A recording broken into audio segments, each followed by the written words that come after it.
1. Hi, so today I'm going to be doing a full cardiac assessment on my patient here. So first what I'm going to do is just verify my patient by his or her name and date of birth. And looks like this is my patient that I'm going to be working with. So I'm going to be washing my hands, and then I'm going to be taking some history of my patient.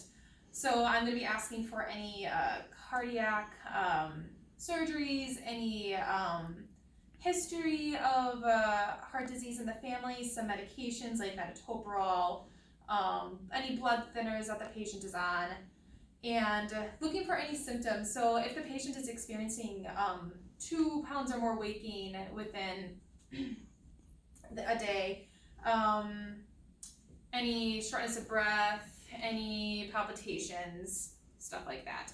And I will also be assessing for allergies. So what I'm going to be doing next is I'm going to be assessing my patient's chest. So what I'm going to be kind of feeling for are lifts and heaves, which are mainly found in our elderly, active sports people or children. I'm going to be looking for any pulsations, again with the weak or frail elderly. And then the point of maximal impulse at the apex and the base. So at the same time, I'm just kind of feeling for all of that.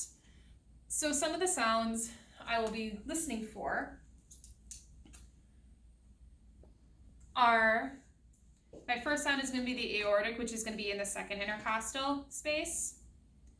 And then right next to it over here will be the pulmonic in the second intercostal space.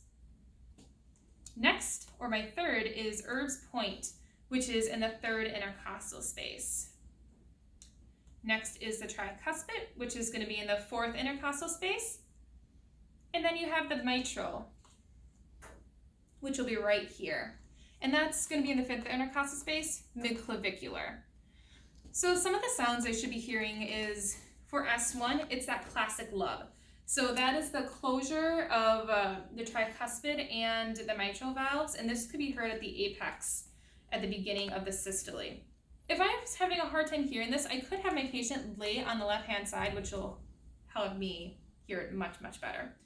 The second is the dub, which is the closure of the aortic pulmonic valves, which is at the base.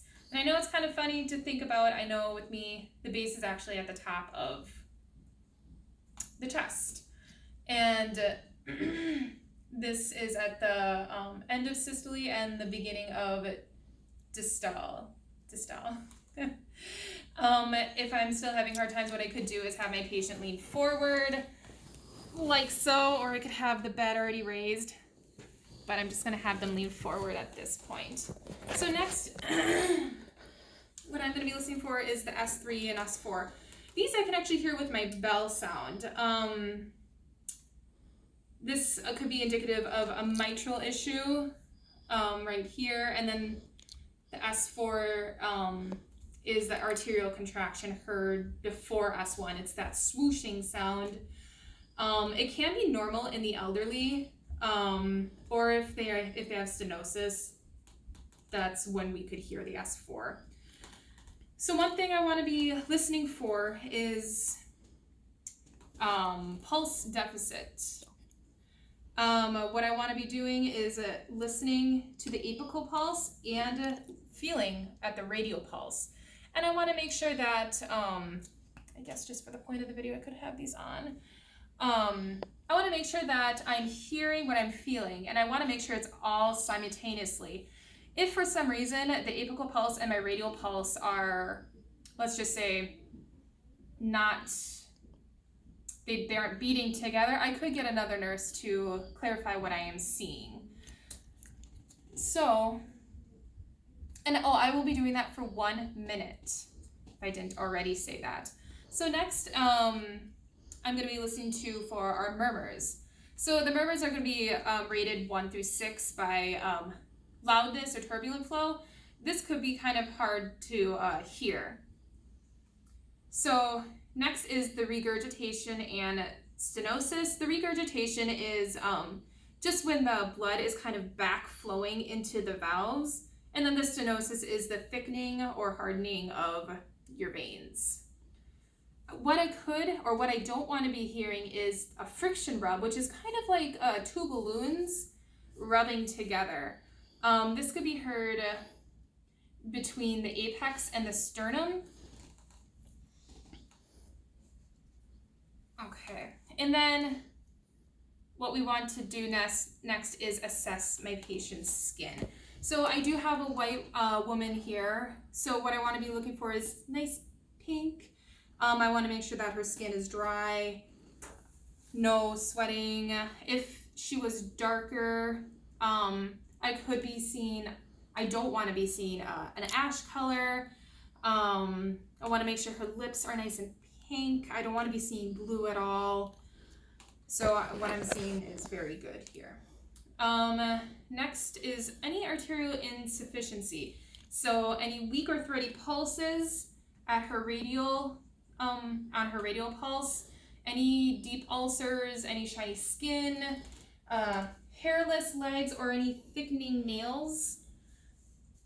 And then some venous insufficiency or superficial ulcers, any edema, swole capillary refill, which would be 3 seconds or more, varicosities in her lower extremities.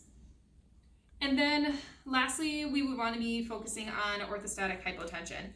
So what I'm going to be doing is my patient will be laying here for about 5 minutes, and I'm going to be taking her blood pressure with her just laying like this. After that, and I'm going to be listening to her apical pulse. So BP, listen to her apical pulse, have her lay there for 5 minutes. And then what I'm going to be doing is having her stand for 1 minute, and I'm going to be listening to her pulse and taking her BP over, recording that. And then have her stand for 2 minutes, re-record everything, pulse, apical pulse, blood pressure.